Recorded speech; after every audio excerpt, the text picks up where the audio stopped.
It's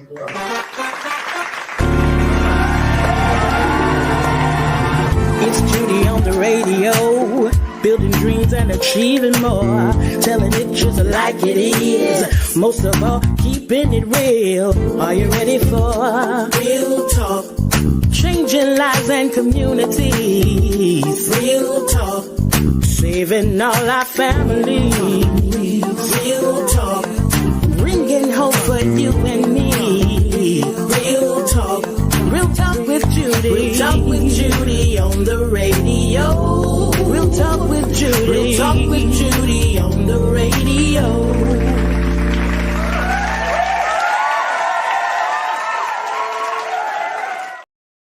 Well, good morning. Hello. Welcome to the Real Talk with Judy live radio show.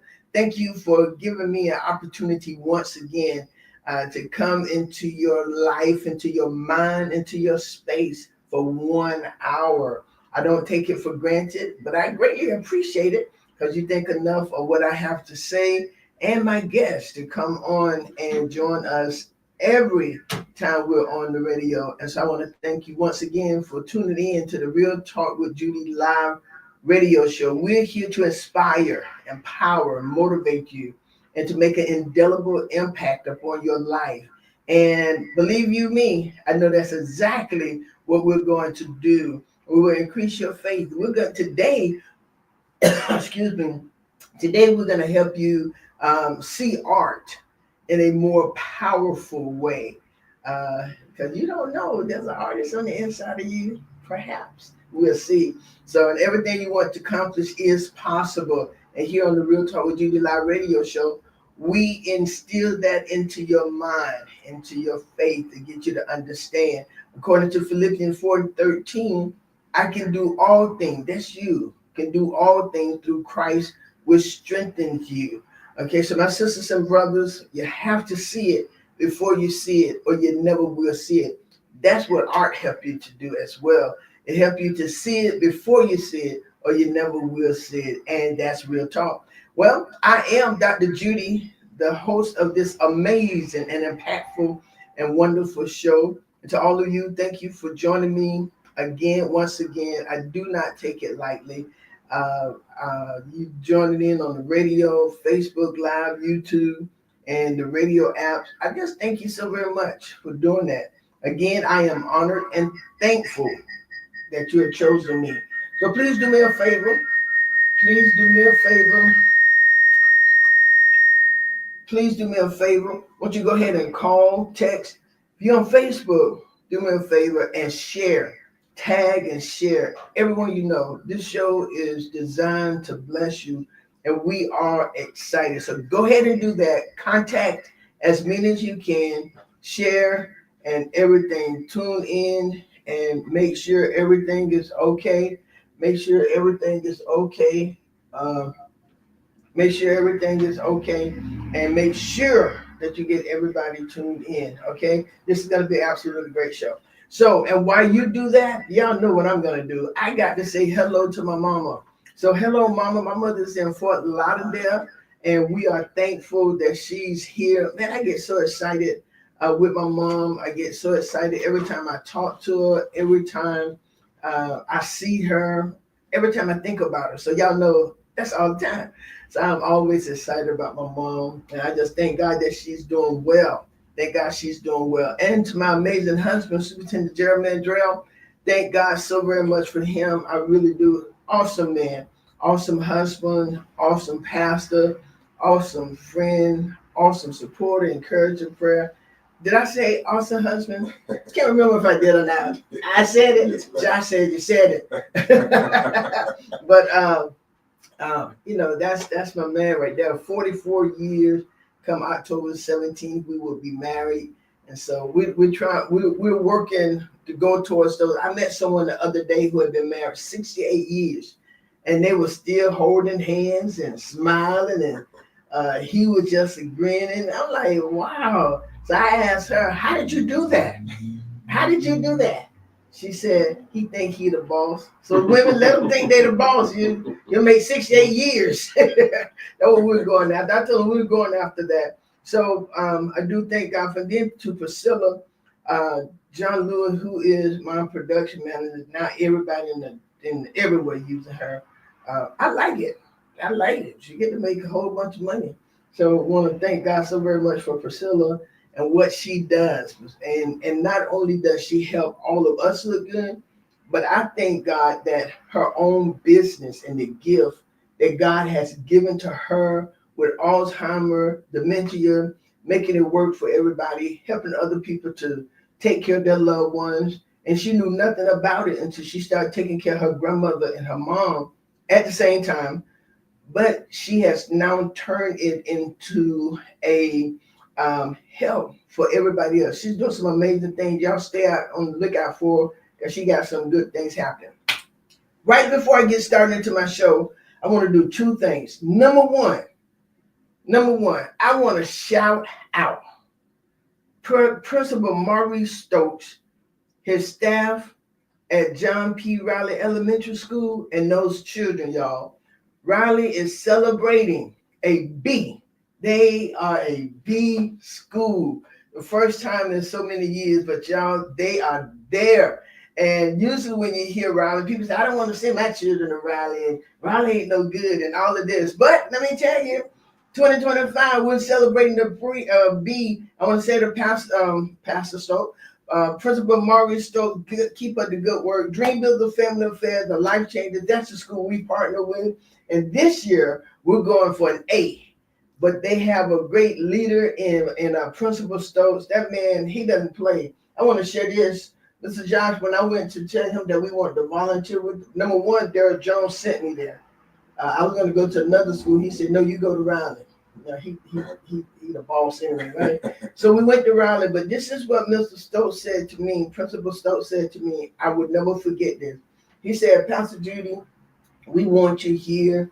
You know, you're a great woman, da-da-da-da-da. He said, however, if you know you're not going to stick with it, if you're going to quit, if you're not going to be consistent in partnering with us, helping us with these children, I'd rather you not come. That stuck with me.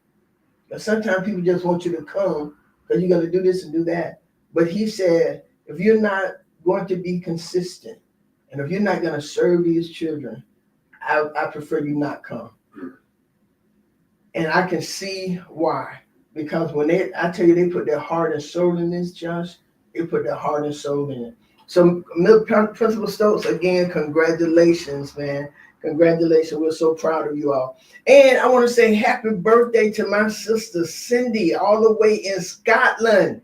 Happy birthday, Cindy. Yeah, today, July the 10th, is her birthday. And so I want to say happy birthday. She's one of the greatest sisters a person can have, all the way in Scotland. So now I get into my show. And the show is we're going to talk about today the power of art. But I have with me a young man that I have watched from a distance.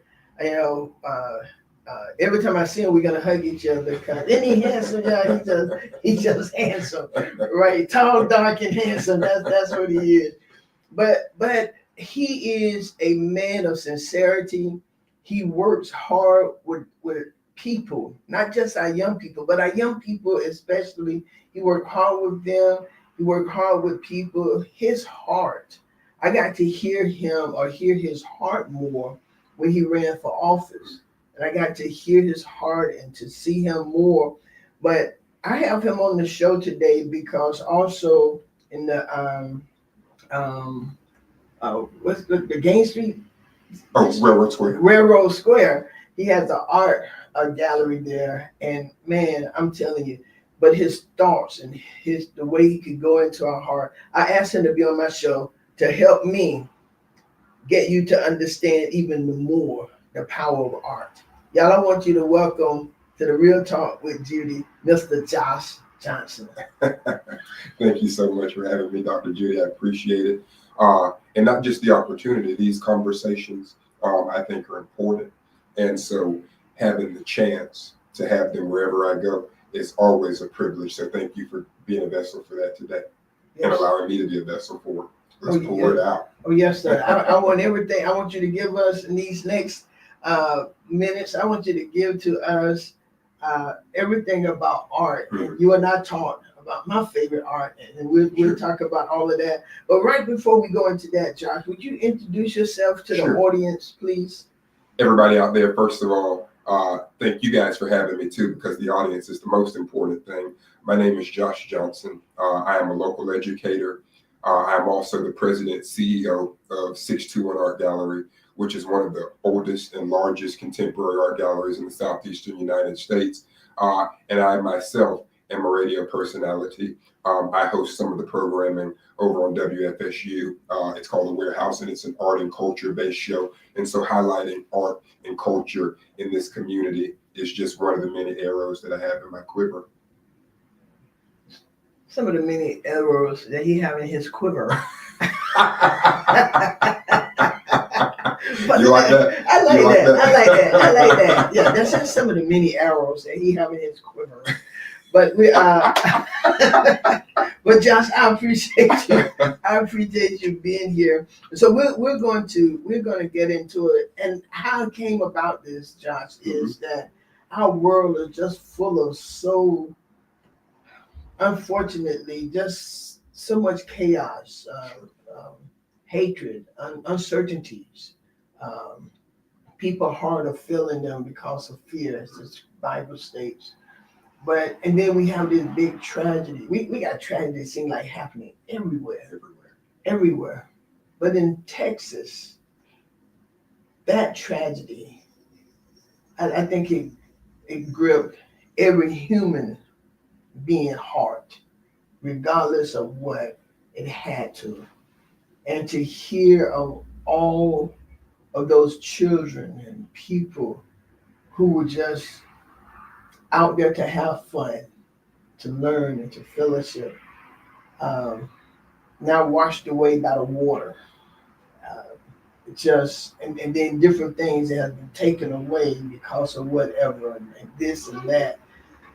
It's just heartbreaking. But then as I looked, Josh, and I saw it, I said, what a great show to come on now, because we're going to need prayer to help us to get past this. But one of the greatest artists in the world, to me, is God himself. I heard that. He etches the countenance of our face and the very landscape we look at. I agree with you. I agree. And so, Josh, when I say the power of art, Minister Howard, thank you so very much. She comes on and she puts a slew of people here to join in. So, Minister Howard, I thank you so very much for all of the people that you invite to come on this show. Thank you. Josh, when I say the power of art, what comes to your mind? Oh, my goodness. So let's talk about it. Yes, let's go. So that's such a big thing, because power in itself is a big thing. How something is moved, how something that we do can move other people or our communities, or how our imagination can shape our very realities. And then when you add art onto that, art is a big old word. Art can be dance, art can be music, art can be visual arts can be literature and the very words that we speak. And so art being so big and the word power being so big, we're going to have to eat off this bone all day, because it's just such a big conversation to have.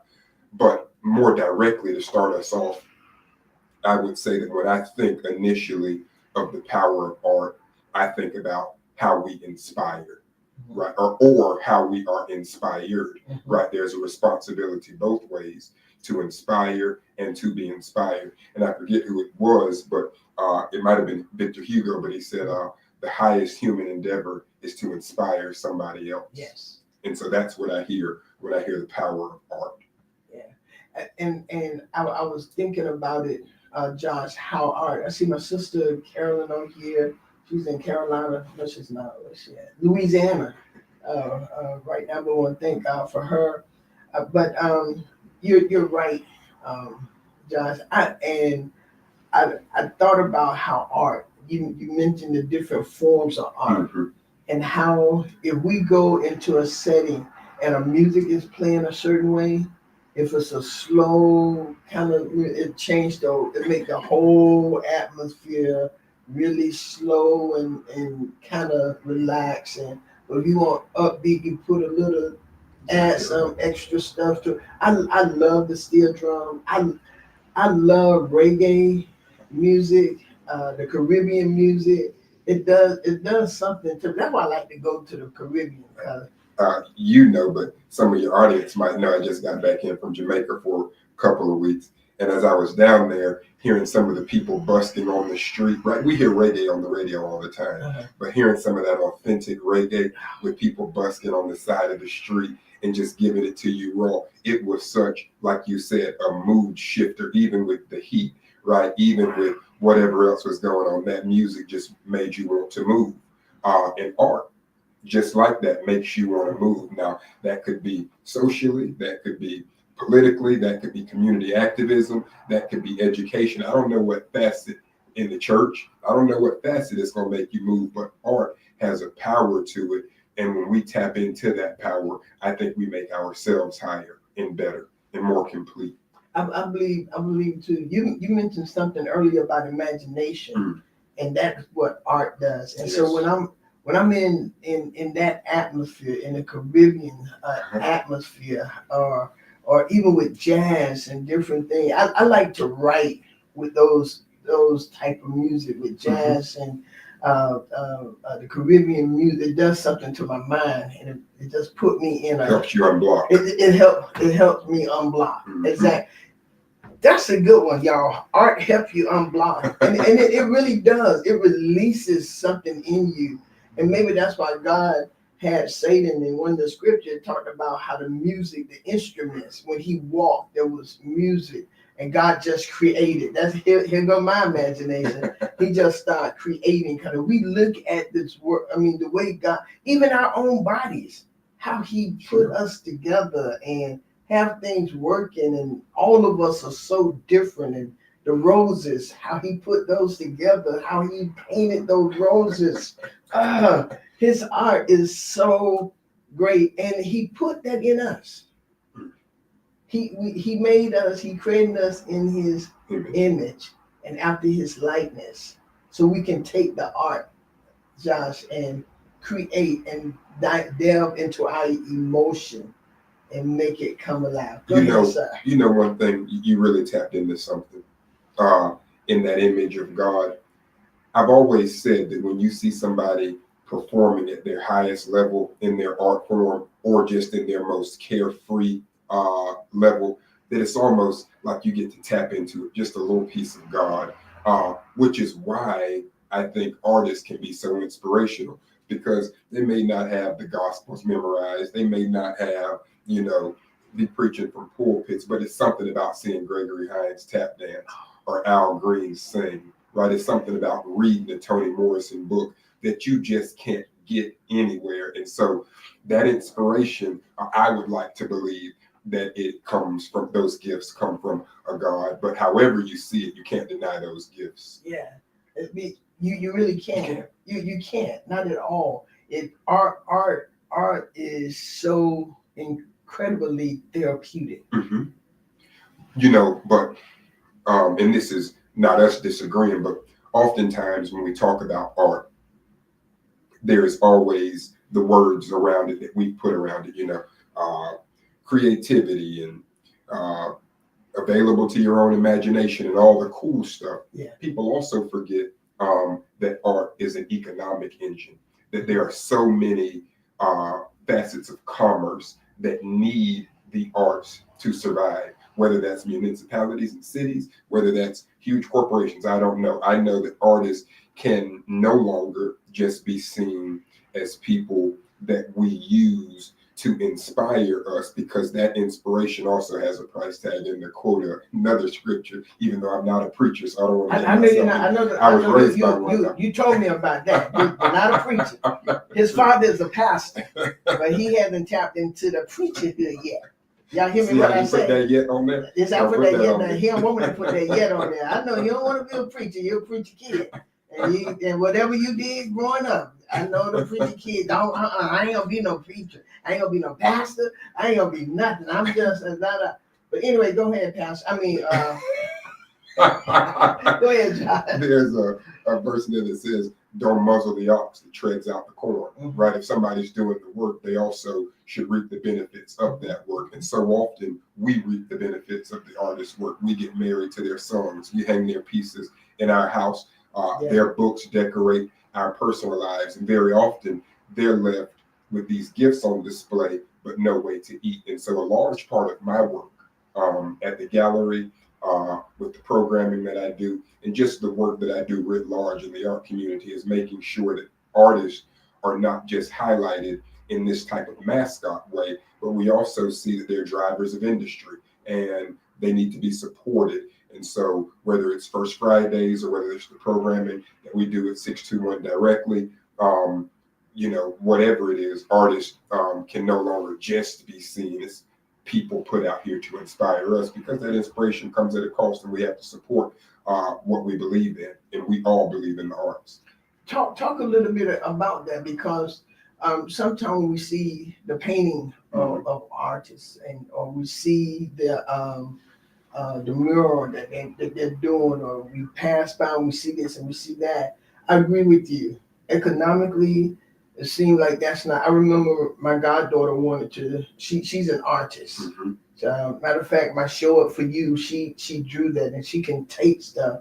I like abstract art. That's some of my favorite paintings and arts, simply because I get to look at it and I get to define what I see, and I get to put myself, and I asked the artist if I can see them. When we were in Italy, we went to that big, I forgot what you call it, big art museum. Oh, sure. There's several of them. Yeah, we went, and the art was so, and we went and saw the Mona Lisa, and I thought it was going to be this big, huge painting. Little pictures like that. I'm like, is this what we come to see? But yeah, you guys are probably in the Louvre. Yeah, that's what we were, and but to see all of those different art from 1819, I mean, just beautiful. But and I asked one person who was standing near one painting, I said, "What is the meaning of this? Did the artist ever leave? Do you have something?" I mean, it was beautiful. If you really look at it, it's like they threw some paint up there. And he said, "You tell me." Oh, that's probably a Jackson Pollock. It's probably the artist. He said, "You tell me." Yeah. I said, but what was he thinking? He said, "You tell me what he was thinking." I said, "How am I going to do that?" Look at it. He said, "Now go into the painting." He told me to go into the painting, Josh. I'm like, go into the painting? How do I do that? But when I did it, when I tell you, I really felt something good. It's like I can see it. I wanted to buy it, but I couldn't get on the plane. That was my excuse. I only couldn't get on the plane. I couldn't afford that piece of art. I was expensive. But I do believe that we have to support the artists. Absolutely. I believe that. I believe that we have to do that. But talk a little bit about the low cost of art out amongst us. I think I asked that correctly. I do, but I just want to, because an advocate for artists is what I am the most. So I'll give you this background. I came to the gallery because as a community player who had some popularity, years and years ago, I was asked to join the board. And through all of these many years, the organization structure has changed. And so now I am to the gallery what I am. What I'm not is an artist. And so I have framed my work in facilitating, supporting, and advocating for the artist, whether it's with that space, whether it's with my voice, whether it's with my dollars, or whether it's with my actions. And one thing that I have to be careful of is, because I tell artists this all the time, when they come to me and they say, well, we're going to be hanging in the gallery this month, what should I price my work at? And I said, I don't get into those conversations because, well, I will with you, I don't with them, because whatever price you put on it, You have to be doing it sincerely, and you have to be willing to if you think it's too expensive, sometimes people will walk away. But also don't cheapen yourself Yes. for just a sale. And some artists do, and they're commercially successful. And I have no problem with that. As a matter of fact, I love that. But pricing art or the low cost of art, when I say supporting the arts, it doesn't just mean buying a painting, even though I hope that everybody does that. It's also, buying a ticket to that local theater, right? Because they need the dollars just like these big venues. If Beyonce is coming into town, just like you throw your money at her or Prince or whoever your favorite artist is, our small theaters in town, our small venues in town need that same support because they are highlighting the arts. And so when I say supporting the arts and artists being an economic engine, I don't mean in any one facet. I mean that we support what we want. You said something in your last question that I thought was so incredible. You said that you like abstract work because it allows you to look at it and define for yourself. I can't think of a higher thing. As a Black man in the South, people put all types of definitions on me. The fact that I may or may not be what you think I am is how I choose to live, just like everybody else. And so even just that relationship that you said you had with the art seems so much like living, because people will put all types of stereotypes on me. When I'm walking in the parking lot, going into the supermarket, I get cars locked just like any other Black man, because sometimes all people see is 6'3" and wild hair and whatever, right? They have defined me in their own heads. Well, I have to live outside of that definition, and I can't live encumbered by what somebody else thinks of me. That is also a huge point of art, right? I think that's what drew me to you. Not the wild hair, but I mean, you wear it well. You got that salt and pepper up in there. You wear it well. Then you're 6'3" and dark skin and all. But I like the fact that you believe in what you're doing. Mm-hmm. You believe in the cause based on what you believe. Absolutely. And you're not easily persuaded. And this is what I picked up on when you were running for office and just watching you. I watch a lot of people from the distance. Yes, ma'am. As people watch me from the distance. We probably all do that, right? But one of the things I like is, and even when I came into, what is it, 629? 621. 621, and I saw how you were talking about the paintings, or talking about the artists, and how you greeted all of us to make all of us feel like we have walked into a place that was there for us. And any piece, you didn't point out one piece, but any piece would be a blessing to us.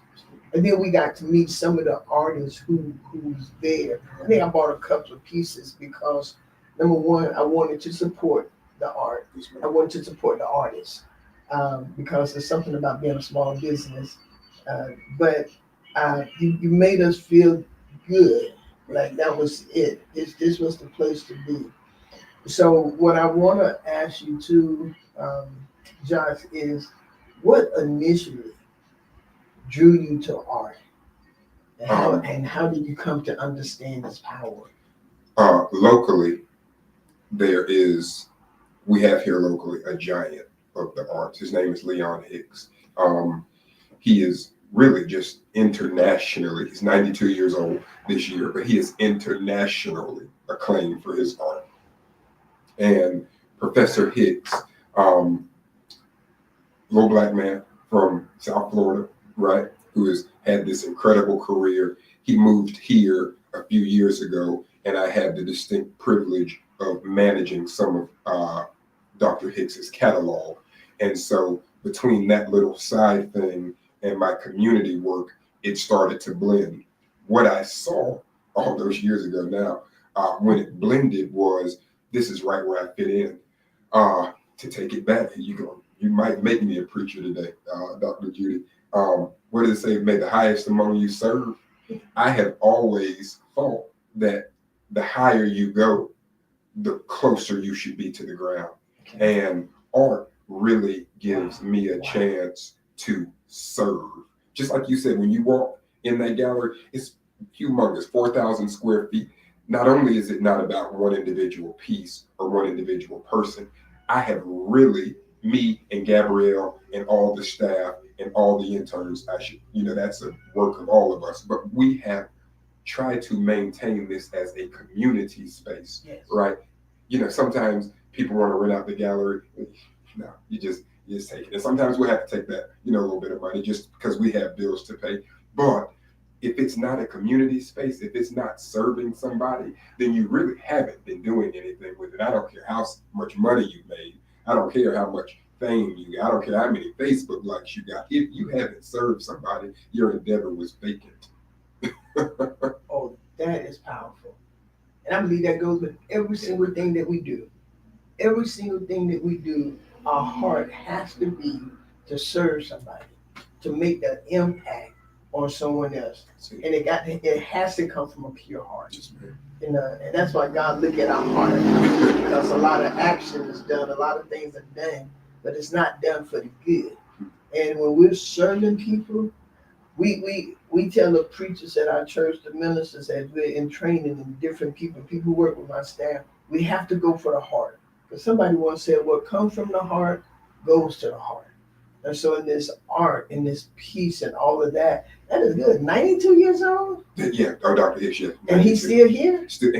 As a matter of fact, I jog every day. And as a matter of fact, my little condo is right behind your studio here. And so I'll take out and I'll jog to Lake Keller, do a few times around and come back or the Cascade. I was just jogging around Lake Keller yesterday and he was out there. He does plein air painting sometimes where he'll just go out there and paint the landscape. Not only was he out there at 92 years old painting, he had attracted a crowd of people who didn't even know that this was his artist name is Uncle Junior. Most people know him as Uncle Junior. But Leon Hicks, they didn't even know who they were around. He was just out there talking and captivating. It was kind of like the Sermon on the Mount. He was just out there talking his trash and showing these people what he had. And at 92, he still does it. He's still very active, very vibrant. Still has a bit of an active studio. Mm-hmm. Is he out there often? He's somewhere often. He's somewhere. Not ever the same place because I didn't expect to even see him out there. Wow. Yeah, he was out there. And that's awesome. Let me ask you, so in what ways do you believe art can influence society? Because I heard you mention that a few minutes ago, the cultural or individual perspective. Moreover than how it can, it's really the only thing that ever has. Right? It's the only thing that ever has. Whether it's the hieroglyphs that we see in ancient Egypt, the drawings on the wall, right? Whether it's the poetry of the ancients, whether it's the music, whether it's the fire that they made through trial and error, art is the only thing that has influenced culture and society. And so the fact that sometimes it's put on the same level as a hobby or just something that we can do on the side is one of the things that's been most disappointing in my work, because this is, as you said, this was our biggest gift from God, right? Language, that's art.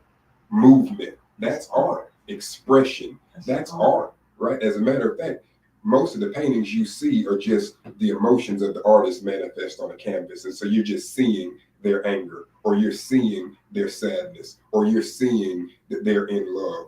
And so the fact that that manifestation has been seen as a hobby and in some ways been given a low level of endeavor is what disappoints me. Now, on the opposite end, sometimes the arts, some people would say, are too celebrated, right? Right as whoever your favorite music artist is, right? They get to make millions and millions and millions of dollars a year, and the local educator is just making whatever they make. And so I get those arguments too. And so sometimes striking a balance is important. Or moreover than that, just supporting your community. If everybody supported their block and a little bit broader than that, their community, Yeah. we'd all be in good shape. Mhm. And I think that's what have to happen. We had prayer last night at St. Peter's Anglican Church, and I looked at the mixture that was there. Yeah. Black, white, Hispanic. We were all there Mhm. for one common goal.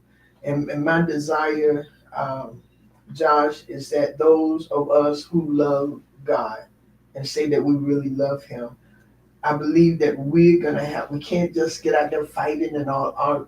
We're gonna have to be the one that show the love of God through the beauty. And I was thinking about this art piece came so much Mhm. through the beauty of the art of love. Mhm. I believe that love is a powerful art piece. Absolutely.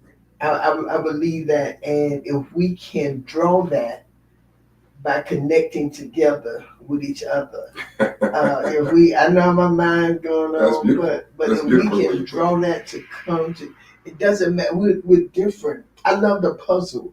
I'm trying to find me a puzzle charm. Y'all hear me? I'm trying to find me a nice puzzle charm. If anybody out there want to invest in a nice puzzle charm for me to wear around my neck, start looking, make it gold. Gold is my favorite piece of jewelry. But as we look at that, the art can foster so much in us, even with our diversity. Absolutely. But it make it beautiful. How do you think we can really foster the empathy and the understanding of a group of people? I hope y'all taking notes, because see, it's stuff like this that we don't spend enough time talking. We got to get people to a place Yeah. where we can create, innovate, Mhm. and use the art not just as a hobby. Art is more powerful. It is powerful. Absolutely. John, how can we do that with a diverse group of people? I think in your last question, you also used a good word. You asked some great questions. You said you used the word example, being the example. Oftentimes, the highest form of education is exposure. Yes. Sometimes a mind that could do great things might not, because it didn't know that there was great things to do. Just exposing a child or just exposing a person to something allows them to say, my goodness, Yes. this was out here. Yeah. It actually happened to me. I was a football player in high school. Wide receiver? No. I was actually a little bigger. So I was a defensive and offensive lineman. Still trim, but it was high school. So I was tall. So they used this however they could use it. But I wasn't as good as I wanted to be. I wasn't bad, but I wasn't as good as I wanted to be. And so I started thinking about other things that I could do. And then I had an injury on my knee, and I was forced to find something, because my dad said, you're not just going to be sitting around this house, right? You're going to be doing something. You're going to be feeding yourself in some way. And so my mama, she heard us fussing, and she said, Josh, you've always had a way with your words. Why don't you join the debate team? I'm not doing that. I'm popular. That's for nerds. I'm not joining the debate team. Well, I joined the debate team, and it set my life. As a matter of fact, all that I am, that was the foundation of it. Wow. And I bought this story up because I went to nationals and I won state titles. Just a little poor black boy from a Title I school is out here competing with private schools nationwide and winning. But moreover than that, the road trips that we would take to go to these different places that I had never been before at that time. My debate coach was a teacher by the name of Miss Sears, and she would play music. And it was music that I hadn't heard before. I was raised on Ray Charles, Al Green, the Isley Brothers, Motown stuff. And the fact that she was playing Sly Stone and the Beatles, the fact that she was playing the Eagles and, Nirvana, I was being exposed to a world that I didn't even know was out there. Wow. And now as a 36-year-old man, I'm well versed on all different types of art just because she placed that one little seed in me. Do not underestimate the power of the seed that you place. And I would like to say this to the point of what Josh just said. Be intentional. Mm-hmm. Be intentional. Pay attention. As you said, your mom was paying attention to you and your dad's conversation. You said argument. I'm not doing that. Pay attention to what's going on around you and see how you can plant that seed in someone. That's it. See how you can plant it. Ask God for wisdom on how to plant that seed. I had a meeting with people last night, and two very strong men that I admire a great deal. One of them told me, they said, I have always wanted to work under you. Mhm. I watch you, and I just think that you are a powerful woman, and you're going to bring some more out of me and stuff. Josh, I had no idea. And then the older gentleman was like, to sit under your leadership mean everything to me. And I'm sitting there thinking like, wow, wow. But it's intentional. And it's not always, and you are absolutely right, but sometimes you don't even have to plant the seed in another person. Sometimes you got to plant the seed in yourself. Who is it? Saint Seraphim of Sarab, this old Russian saint, says, the man who frees himself just by that freedom frees 1,000 others. Right? Whoa. Sometimes just freeing yourself, people watch you. Yeah. People are, like you said, you watch people from a distance. People are watching you, and you don't always have to shine your light on them, but they can still see it shining over there, lighting up other stuff. And so sometimes just being a light, or a little bit of salt, seasoning the world. Yeah, we're gonna get you as minister elect before I leave here. I had the authority to do that, You're not gonna get me. I'm gonna get you, John. I'm gonna get you, John. And when you give me your next message, you make sure that you call me so I can be sitting on the front row. I'm gonna smile so big. I'm just gonna smile. So when you're creating, and that's in whatever form it is, as we talk about the art, are you consciously trying to harness something in the or how do you do that? So my art is writing. That's always been my discipline. Mm-hmm. But moreover than that, my art is facilitating artists. And so I'm actually going to answer this from their point of view, stuff that I've heard them say. Okay. When they're creating, they are free. It's the closest to being free that they are. And so trying to harness something would actually hurt their art because you might overthink it. It's not the same as, if I'm out at the supermarket and I see a beautiful person and I go over and ask her out on a date, sometimes while you're walking over there, thinking about what you're going to say might trip you up. Sometimes you just got to let it come from the heart. And so from what I've heard from just some of the artists that I respect, is that it's a labor of love, but not in the cliche way. It's a labor of love in the way that they need this space to be completely free. It can't be like every other endeavor. It can't be like every other action. They're not trying to harness anything. They're actually trying to let something go. And what they let go falls on that canvas or comes out through the microphone or comes out of their pen. They're letting something go instead of trying to hold on to something. I'm about to say this. I want you to speak to it of how you feel it or see it. I've heard or read somewhere. I love to read. I love to write. Me too. Those are mine. I love doing that. I like sitting here hearing the cars drive by. Uh-huh. Doc D had allowed me to sit here before, and it seemed like I can think better. A little noise. Uh-huh. When I was at FAM, my roommate, she has to study in complete silence. You're a rapper too? I'm a rapper. Me too, 2 times over. Oh, mm-hmm. And there's no other way to go. Come on. Look at here. And we're going to be in good shape too. I think so. Oh, yeah. He ain't bring us this for the leave. That's what the old folks say, right? Absolutely. And we got to believe that. Even in the middle of a storm. Look at here. We got a good boat. Oh, we got a good boat.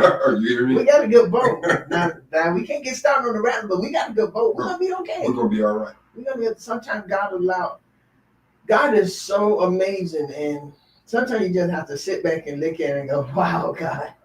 In our eye, and maybe it's part of the art too, but in our eye, we look at things and go, that ain't the way it's supposed to be, da-da-da. But I have learned and yet learning. Sometimes you have to really sit back and watch God do his thing. Because he's going to work it together for our good. That's what the Bible says. Absolutely. And sometimes disappointment is just a part of life. It's part of life. Exactly. And that's what we have to learn. It's just a part of life. It is. Just You a gotta part keep of going. life. Got to keep going. Man, this is some good stuff. This is some good stuff, Josh. Well, what I was about to, life give us a blank canvas. Mhm. And I don't know if I'm gonna say this right, but this is just what even when I'm looking over at you, like I can see a white blank canvas. Mhm. And we write on it, we painted it, and we shaped it, and we put on there. Talk to that point for me. It's your works, it's your deeds. Everything that you do is a construction of either your masterpiece or a failed attempt. And I'm glad you said that, because a word that's always stuck with me is integrity. Because the person that I heard say this was years ago, they gave the definition when they said integrity is doing the right thing even when nobody's watching. And I remember thinking as a kid, that don't even make sense. The right thing isn't to do when nobody's watching. That's to do when somebody's watching. And then as I thought that, I said, that would make you a liar. And from that point, I said, you know what?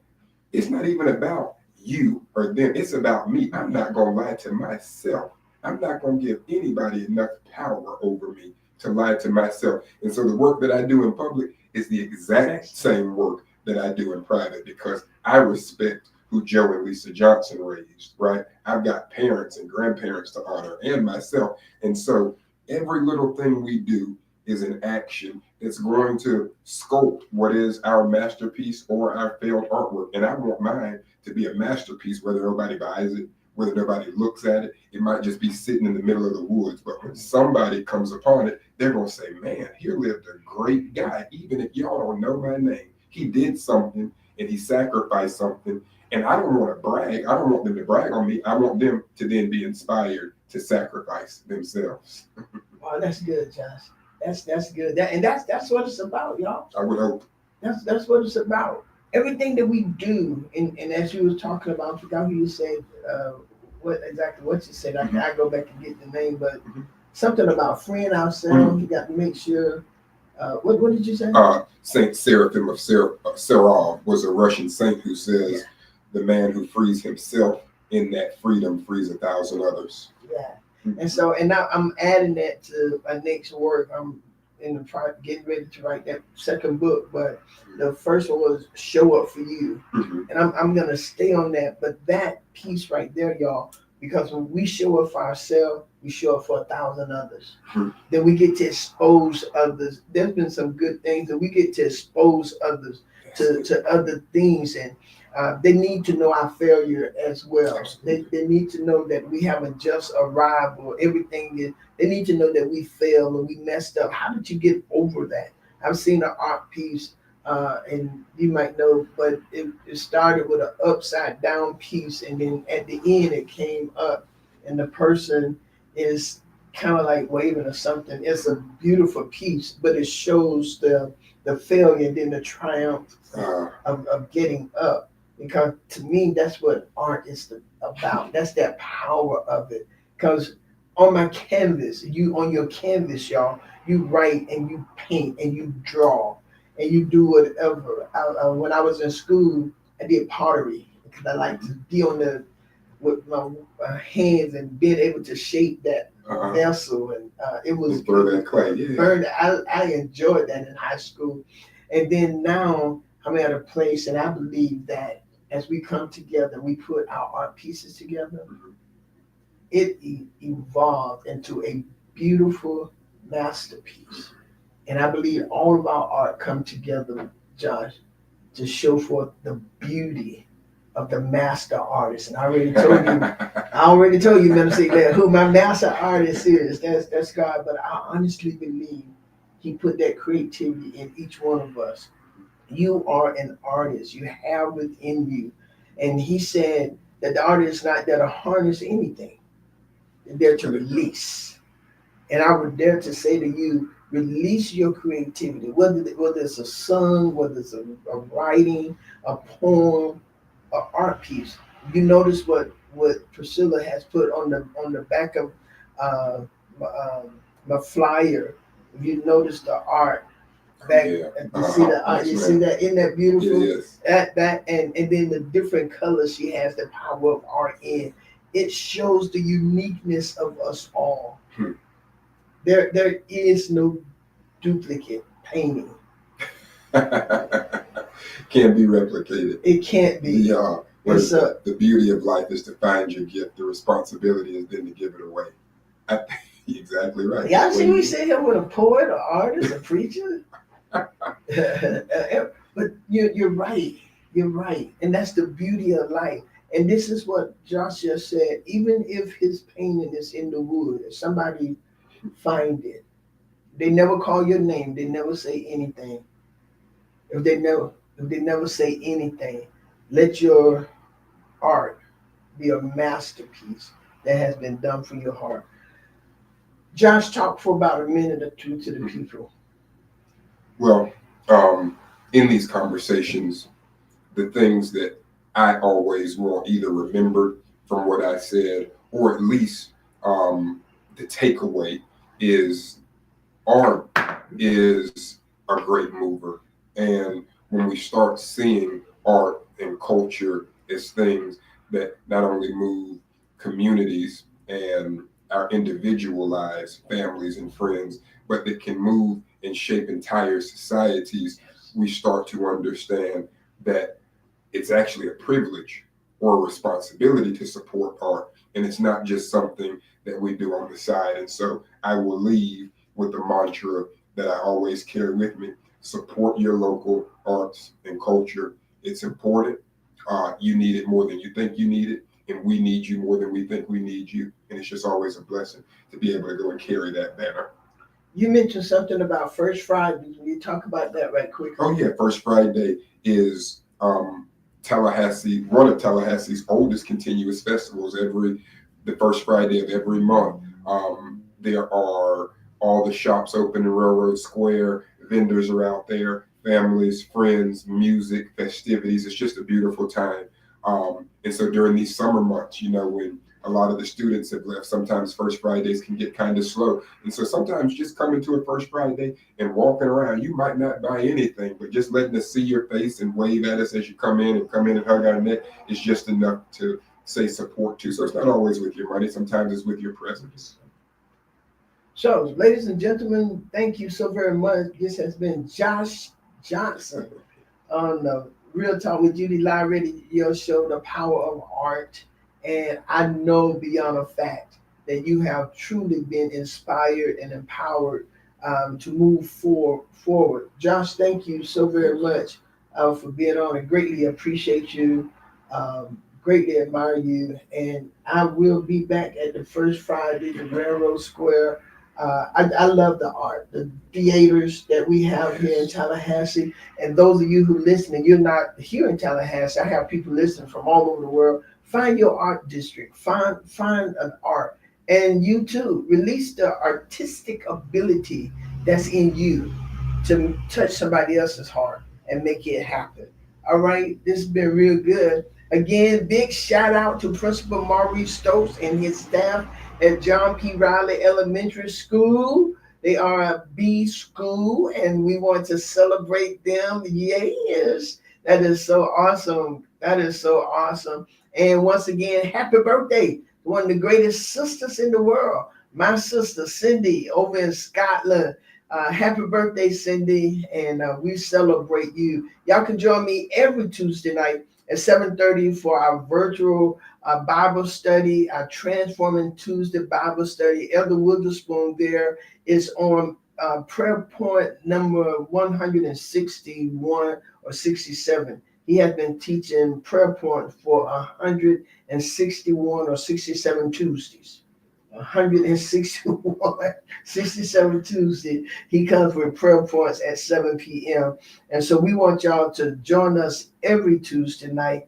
Dr. Torres is in this season of our Bible studies. And so y'all join us. But as I end, and join me every Sunday at 11 a.m. at Life Changer, 601 Mexico Road, Tallahassee, Florida, so between Jeremy and Drell. Y'all join us every Tuesday. So, every Sunday, at 11 a.m. So as I end, and y'all can still purchase my book. My book is on sale forever. Show Up For You. And so go to Amazon, go to my website, purchase your book. It is a powerful book. I read it again, going through it again, and it is a powerful book. Go purchase it. So as I end today, I want to leave you with this. The power of art is its capacity to move us, challenge us, connect us, and ultimately change us individually and collectively. That's real talk. Real talk with Judy. Real talk with Judy on the radio. Real talk with Judy. Real talk with Judy